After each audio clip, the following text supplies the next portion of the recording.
Satuan Tugas Operasi Mandago Raya yang melakukan pengejaran terhadap kelompok Mujahidin Indonesia Timur terlibat kontak tembak di Desa Gayatri.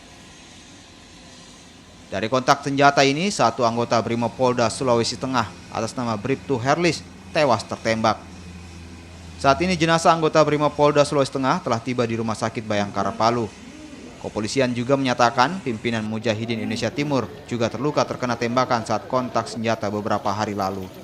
Saya sampaikan rekan-rekan bahwa tadi sore sekitar pukul 15.00 telah terjadi kontak tembak antara personil Satgas Mandago Raya dengan kelompok Mujahidin Indonesia Timur. Telah gugur salah satu personil dari Brimob atas nama Bribtu Herlis, dan sekarang jenazah sudah berada di Rumah Sakit Bayangkara. Jenazah Bribtu Herlis rencananya akan diberangkatkan menuju kampung halamannya di Kolaka, Sulawesi Tenggara untuk dimakamkan. Sementara pengejaran pada kelompok Mujahidin Indonesia Timur pimpinan Ali Kalora masih terus dilakukan.